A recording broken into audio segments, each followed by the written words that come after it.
¿Cómo pudo una serie de palabras pronunciadas en un patio de Jerusalén cambiar para siempre el destino de la humanidad? Esa es la afirmación que sostiene este viaje. Isaías no fue solo un cronista del desastre o un orador moral. Sus profecías introdujeron una decisión divina que reconfiguró la historia. La promesa de Dios de habitar entre nosotros, la figura del siervo que carga el dolor del mundo y la visión de una creación renovada. Entender ese giro exige mirar tanto la escena política y religiosa de su tiempo como el pulso espiritual que latía en el corazón del profeta.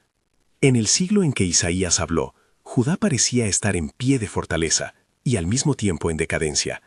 Las murallas brillaban, los mercados bullían, las columnas del templo conservaban un esplendor que recordaba la grandeza de David y Salomón.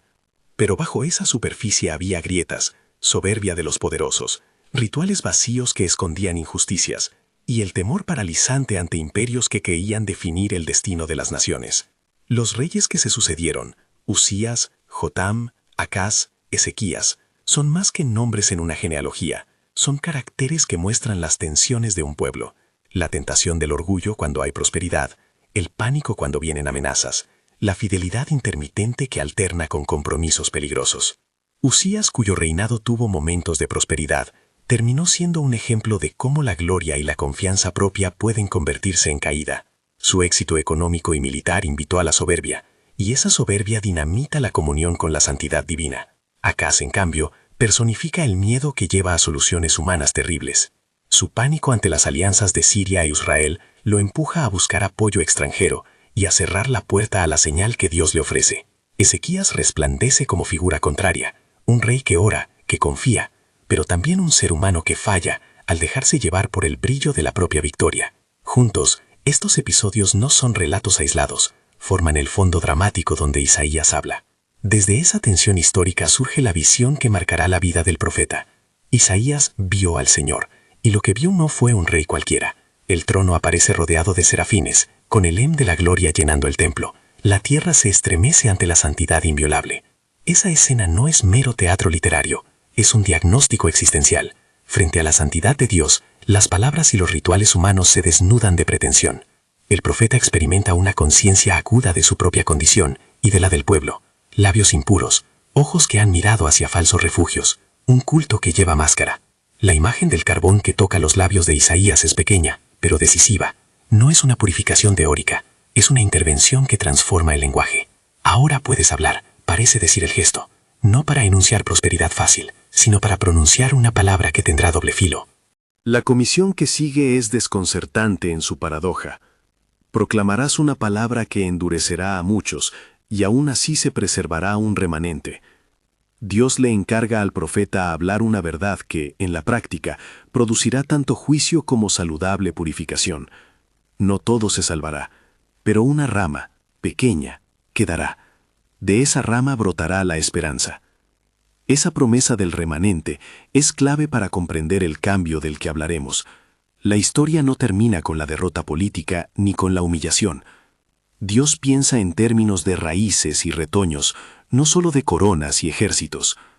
Cuando Isaías anuncia que el país quedará reducido a un tocón, no es para cerrar la narración con desesperanza, sino para plantar la expectativa de un renuevo que habrá de venir. Esa tensión, juicio que purifica, remanente que preserva, atraviesa todo el libro y prepara al lector para el movimiento mayor, la presencia de Dios en medio de su pueblo y la obra del siervo que traerá reconciliación. En medio de esas corrientes históricas y espirituales se abren episodios que son como escenas teatrales de juicio y gracia.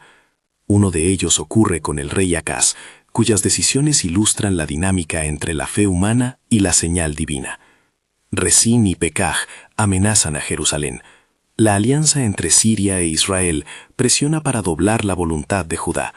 Acaz, en su temor, considera pedir ayuda a Siria, apostar por alianzas de poder en vez de confiar en la fidelidad de Dios. Isaías se acerca al palacio y ofrece un signo, una señal determinada por Dios para confirmar su palabra. Acaz, sin embargo, rechaza la prueba. Hay en ese rechazo más que prudencia política, hay una sordera espiritual. Rechazar la señal Es cerrar la puerta a la posibilidad de una intervención que no venga moldeada por la lógica del miedo. Aún así, Isaías no se detiene en la frustración momentánea. Pronuncia una promesa que trasciende la resistencia de Acaz. Un niño nos es dado, Dios con nosotros. Ese nombre, Emmanuel, no es solo una etiqueta confortable, es una declaración teológica que empuja la historia hacia un horizonte nuevo. La divinidad que habita lo humano, la proximidad de Dios en medio de la fragilidad humana. En el primer nivel, la promesa apunta a una esperanza concreta para Judá en ese momento de crisis. En un nivel más amplio, la tradición cristiana ha visto en ella el anticipo de la encarnación misma, el momento decisivo en que Dios entra en la historia humana para rehacerla desde dentro. Declararlo es interpretar, marcar el texto en su lectura cristiana tradicional. La audacia de Isaías fue plantear que el cambio histórico no vendría solo por la destreza diplomática de un rey, sino por la presencia transformadora de Dios con su pueblo. La tensión entre señales rechazadas y señales cumplidas reaparece en la vida de Ezequías. Bajo su gobierno, Judá enfrenta a otra amenaza colosal. Sennacherib, rey de Asiria, avanza con tropas que parecen invencibles. El terror se instala como si fuera otro dios en el palacio. Ezequías, a diferencia de Acaz, se deja llevar por la oración. La imagen del rey que abre su corazón a Dios, que remueve cortinas del templo para buscar la presencia divina, contrasta con la política de alianzas y sobornos.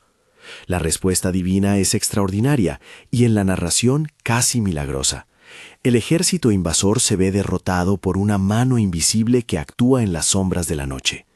Los salmos y los cronistas dejan constancia de una intervención que frustra la maquinaria bélica de Asiria sin batalla abierta en campo visible.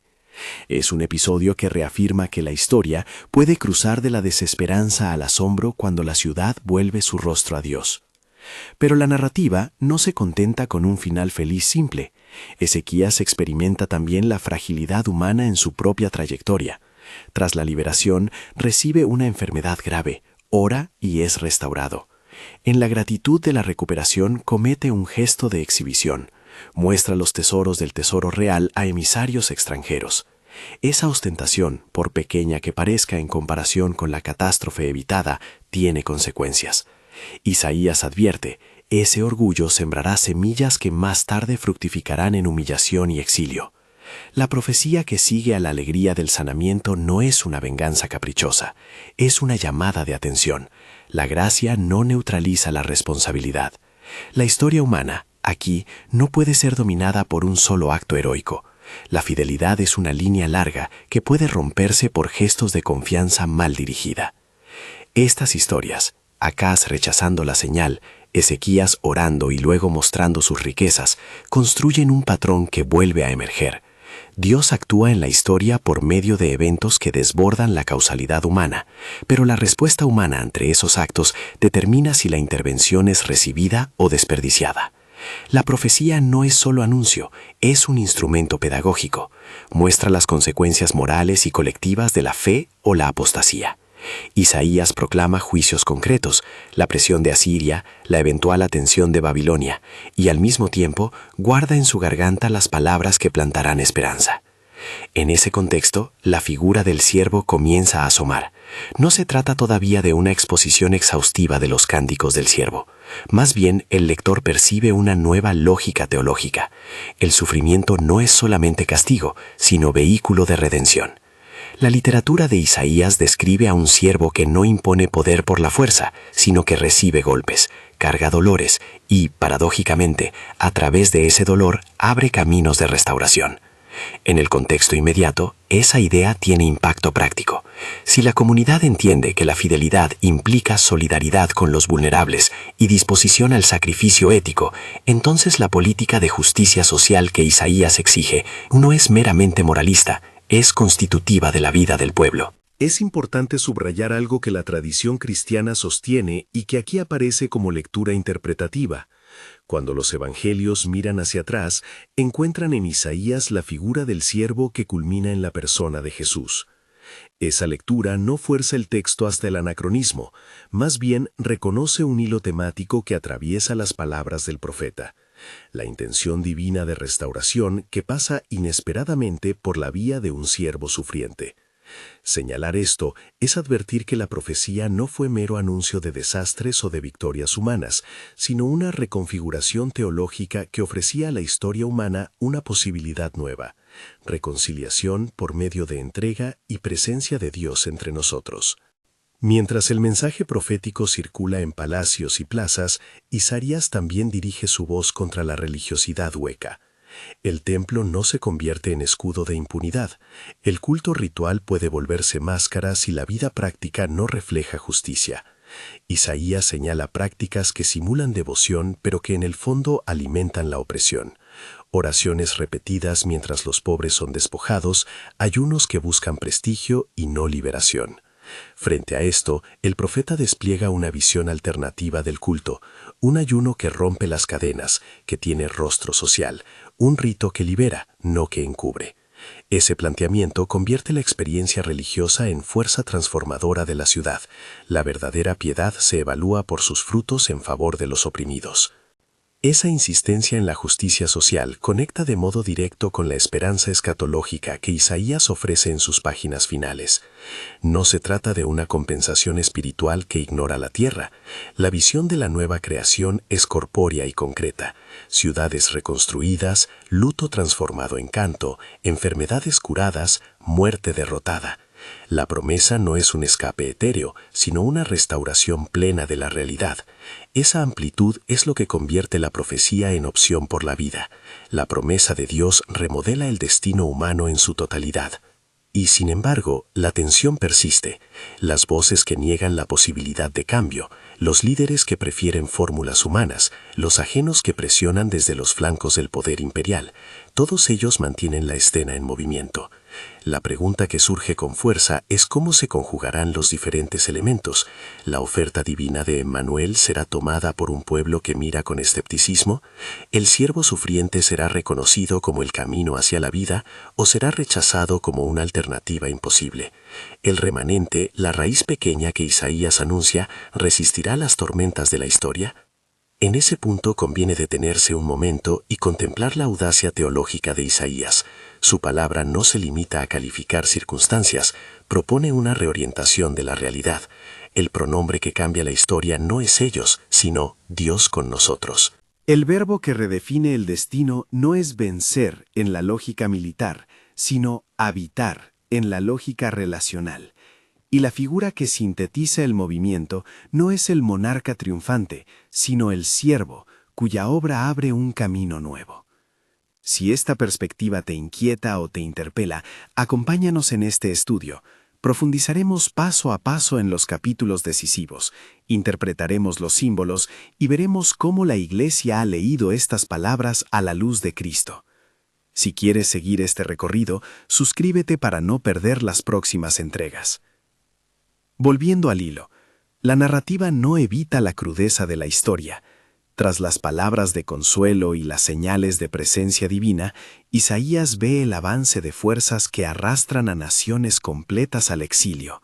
Las imágenes que usa, bosques reducidos a tocones, ciudades convertidas en yermo, no son hipérboles melodramáticas, buscan provocar conciencia. El pecado tiene un costo colectivo. La profecía de juicio funciona como un bisturí que separa la apariencia de la realidad. Pero, en la misma palma de la mano que golpea, Isaías coloca una semilla, la promesa de un retoño. Esa doble acción, juicio que purifica y semilla que preserva, es la clave para entender cómo el mensaje puede ser a la vez terrible y esperanzador. En la experiencia de Ezequías, esa dinámica se hace carne. La liberación frente a Asiria y la enfermedad superada son motivos para la gratitud, pero el gesto de orgullo ante embajadores extranjeros revela que la gracia no extingue la tentación humana. Isaías responde con la franqueza profética que define su ministerio. Anuncia que, por el hecho de mostrar los tesoros, el rey está sembrando una pérdida futura. Una advertencia que, leída a posteriori, conecta con el exilio babilónico que más tarde marcará la historia de Judá. Esa interacción entre alivio presente y responsabilidad futura es una lección que atraviesa los siglos. La bendición recibida convoca una vida que la honre y la transforme en servicio. En este punto, la narración parece dividirse en dos ríos paralelos. Por un lado, las señales inmediatas que confirman la intervención divina. Por otro, las promesas a largo plazo que reescriben el horizonte de la humanidad. Isaías navega ambos ríos sin reducir uno al otro. Para él, la encarnación de la esperanza, Emanuel, el siervo, es tanto una respuesta para el momento como la apertura de una historia que culminará en la reconciliación universal. El lector moderno, que escucha desde siglos después, debe tomar cuidado. Leer a Isaías como manual político sería empobrecerlo. Sus palabras atraviesan los regímenes humanos, pero no se someten a ellos. Su potencia radica en reorientar la mirada hacia la única presencia que puede rediseñar el corazón colectivo, la presencia de Dios en la historia. Esa presencia no siempre se manifiesta como triunfo militar ni como prosperidad material. A menudo se muestra como llamada a reforma, a arrepentimiento, a justicia. Y aquí surge una pregunta que nos lleva al borde de la siguiente gran sección. Si Dios se revela como Emanuel, y si el siervo es el centro de una redención que reconfigura el destino humano, ¿cómo entender el camino que lleva desde la visión de Isaías hasta la consumación de la nueva creación? ¿Qué procesos históricos, qué figuras instrumentales, qué actos de fe y de incredulidad marcan ese tránsito? La respuesta exige mirar más de cerca ciertos pasajes y personajes. El desarrollo de la idea del siervo, la inesperada mención de gobernantes que Dios usará para liberar a su pueblo, y la manera en que la comunidad responde a las propuestas de transformación. En la continuidad de esta narración exploraremos esas piezas, desentrañaremos los cánticos del siervo, seguiremos la huella de la providencia divina en el nombramiento de Ciro y confrontaremos la invitación radical de Isaías a un ayuno que cambia la sociedad. Antes de avanzar, retenemos la certeza que ya se perfila. La palabra de Isaías no solo describe el pasado, es instrumento que modela futuros. Y en esa hondura reside el cambio que redefinió el destino humano. No un evento aislado, sino una dinámica de presencia, sufrimiento redentor y renovación que atraviesa la historia humana y ofrece, incluso hoy, una alternativa de esperanza. El hilo que estamos siguiendo ahora entra en la cámara secreta de la teología de Isaías, los cánticos del siervo, la sorprendente política de la providencia y la visión que culmina en la nueva creación. Aquí la profecía se vuelve más que anuncio, se convierte en un programa de transformación para la vida colectiva y para la esperanza humana. Si ya nos inquietó la idea de Dios con nosotros, ahora debemos mirar cómo esa presencia reclama un camino que pasa por la vulnerabilidad, por la acción histórica de Dios en reinos y por la ética que transforma comunidades. En los capítulos que van desde el 40 hasta el 55, el tono del libro cambia. La voz consoladora se eleva después de los capítulos de juicio, y el lector encuentra una teología de consuelo que prepara la recepción del siervo. Isaías 40 inicia con la palabra consolad y despliega un lenguaje de restauración. Dios promete renovar fuerzas, guiar como pastor, traer libertad. La grandeza de ese discurso es que no romantiza la situación. Reconoce el exilio, el dolor, la humillación, pero anuncia que Dios no ha abandonado su palabra. La esperanza que allí se ofrece no es un bálsamo sentimental, sino una llamada a mirar la historia con otra lógica. La soberanía divina no es indiferente al sufrimiento humano. La respuesta de Dios a la nación rota será deliberada y grande. En ese marco nace la figura del siervo, introducida con calma y profundidad. Los cánticos del siervo, Isaías 42, 49, 50 y sobre todo 52, 53, describen a alguien que cumple la voluntad de Dios no por autoridad impuesta, sino por obediencia servil. El primer cántico, 42, presenta a un siervo que traerá juicio con fidelidad y ejercerá la justicia de manera que los ciegos vean y los oprimidos se levanten. El segundo cántico, 49, Lo muestra confrontando el fracaso aparente y sosteniendo una misión que alcanza más allá de Israel hacia las naciones. El tercero, 50, enfatiza la obediencia frente a la burla y la humillación, el porte de la palabra en el rostro de la adversidad. Y el cuarto y más conocido, 52-53, describe con dolor la trayectoria del siervo. Herido por nuestras transgresiones, llevado al sufrimiento, trayendo vida mediante su entrega. La lectura cristiana tradicional interpreta estos pasajes como profecías que encuentran cumplimiento en la persona de Jesús. Es una interpretación que no fuerza caprichosamente el texto, sino que reconoce en él una intención redentora que trasciende el tiempo inmediato de Isaías. Desde este ángulo, el siervo es la figura que rediseña el destino humano porque inaugura una lógica inversa a la del poder. La redención por medio de la entrega, la victoria que pasa por la humillación. En otras palabras, la historia ya no se reescribe con arietes o coaliciones diplomáticas, se reescribe por la forma de amor que asume el dolor humano como verbo de rescate. Leer con atención Isaías 53 exige sensibilidad hermenéutica. El texto describe a uno despreciado y desechado por los hombres, que cargó con nuestros dolores y por cuyas heridas somos sanados.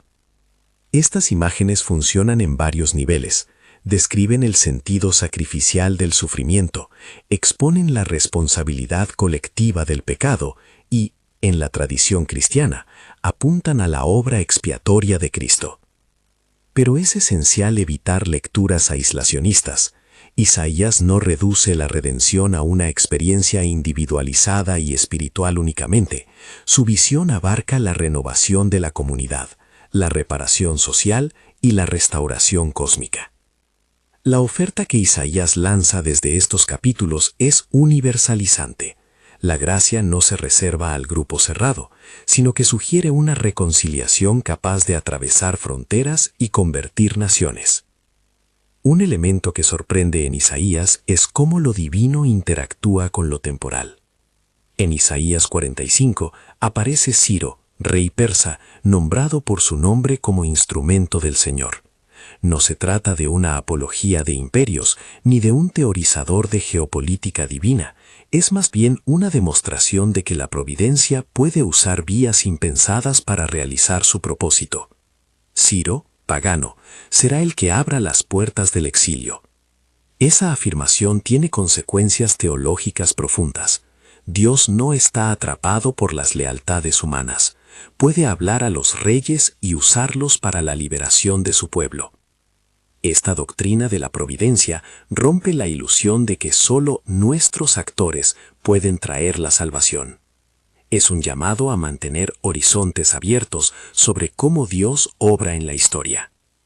Sin embargo, Isaías no convierte la providencia en una excusa para la pasividad.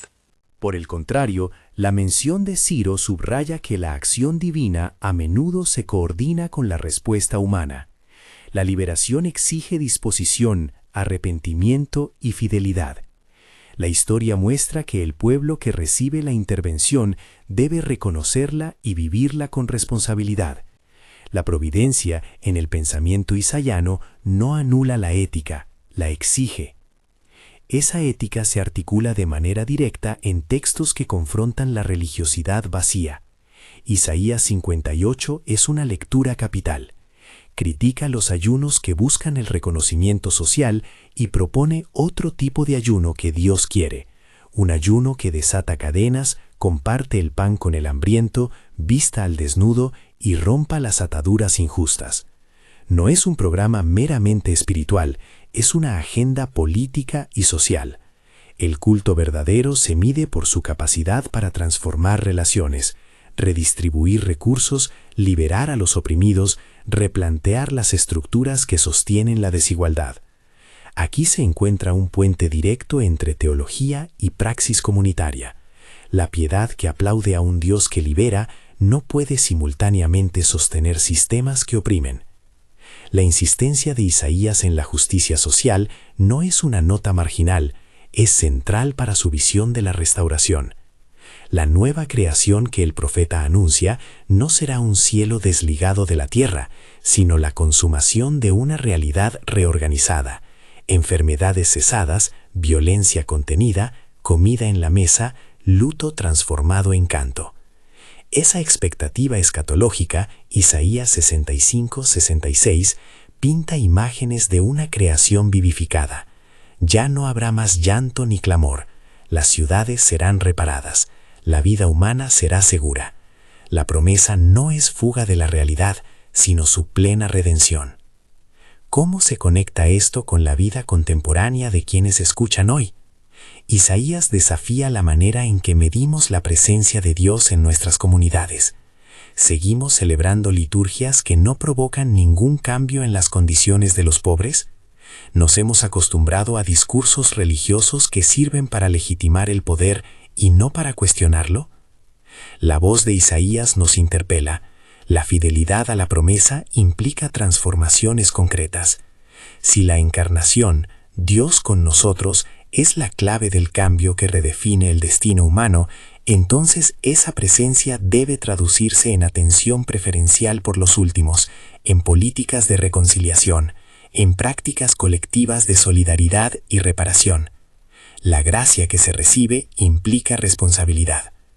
Al mismo tiempo, el libro presenta la ambigüedad de la historia humana. Las intervenciones divinas no eliminan la libertad moral ni nos vuelven inmunes a la fragilidad. Ezequías experimentó restauración y volvió a caer en orgullo. El pueblo liberado volvió a repetidas veces quebrantar la alianza. Isaías no nos promete un progreso lineal, describe más bien una dialéctica, juicio que purifica, promesa que preserva, remanente que conserva la fidelidad. Por eso la figura del remanente es crucial. La esperanza se conserva en una comunidad pequeña pero fiel, que será el germen de la renovación mayor. Esta teología del remanente nos enseña que la historia puede invertirse por la lealtad de minorías que viven la justicia. Llegamos así al clímax teológico, donde Isaías combina todas sus metáforas. La rama de Isaí, Isaías 11, que brota de un tocón aparentemente muerto, simboliza el florecimiento de un reino renovado, donde el Espíritu habita y gobierna con sabiduría. La descripción de aquel futuro muestra un liderazgo que no se funda en el terror, sino en la equidad. El lobo morará con el cordero, y la tierra será llena del conocimiento del Señor.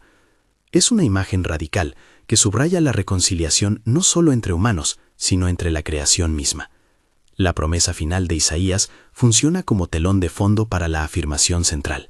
El destino humano puede ser reescrito cuando la soberanía divina entra en la historia como servicio, no como dominación. Todo esto converge en una invitación práctica que Isaías lanza repetidamente. Arrepentíos, volved al Señor, practicad la justicia y acoged la gracia. Isaías 55 cierra con una llamada abierta. Venid a las aguas, buscad al Señor mientras puede ser hallado. Es una invitación que no excluye a nadie y que transforma el llamado en acción comunitaria. Beber de la gracia de Dios no es un consumo espiritual privado, significa incorporarse a una comunidad que se involucra activamente en la sanación del mundo. Ahora bien, ¿cómo se traduce esto en pasos concretos para la comunidad de fe hoy? No ofrezco un manual exhaustivo, sino algunos trazos que emergen directamente de la lectura de Isaías y que convocan a la responsabilidad cristiana. Primero, cultivar una teología de la presencia. Anunciar que Dios habita con su pueblo debe renovarnos en la práctica diaria. Esto implica que la liturgia y la devoción tengan un contacto tangible con las necesidades de la ciudad, hospedar a los vulnerables, sostener a los prisioneros, defender a los desamparados. La fe que proclama Emmanuel se mide en la hospitalidad que abre espacio a la dignidad humana. Segundo, evaluar los ritos por sus efectos éticos. El profeta es implacable con rituales que esconden injusticia.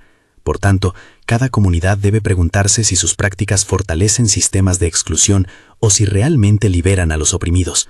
El ayuno que Isaías aprueba es práctico: abrir prisiones, compartir, cuidar de los necesitados. La acción social es parte integral de la vida espiritual. Tercero, reconocer la acción de Dios en terrenos inesperados. La mención de Ciro nos enseña a no encerrar a Dios en nuestras categorías políticas.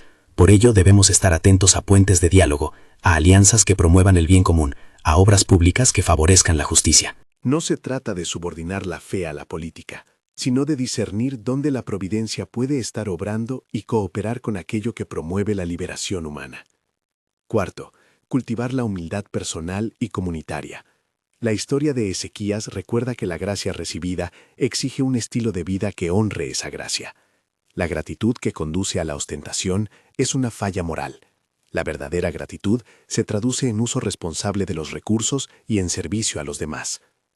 Quinto, sostener la esperanza escatológica en clave ecológica y social. La nueva creación que Isaías anuncia nos compromete con la integridad de la creación.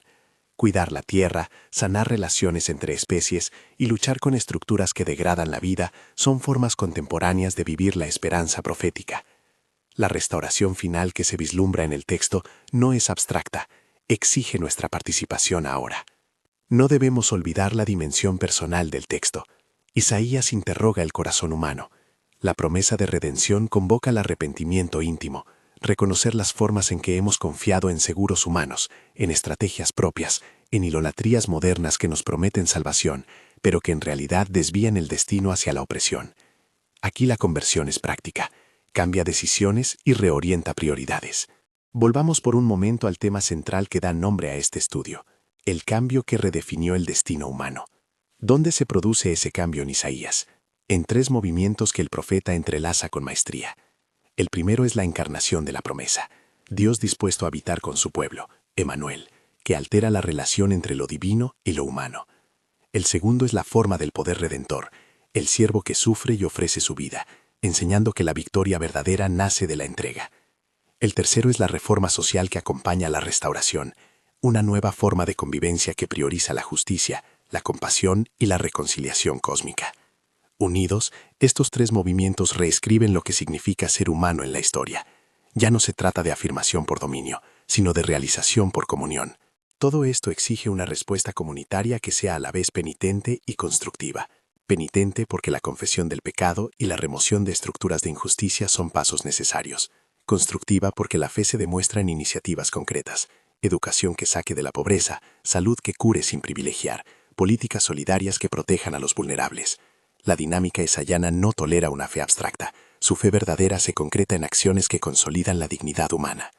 En la práctica de la Iglesia, esto puede significar redirigir recursos hacia proyectos que atiendan la fragilidad humana, revivir formas de liturgia que integren la acción social, formar comunidades dispuestas a acompañar el duelo y la pérdida, y cultivar una mayor sensibilidad profética frente a las injusticias del entorno.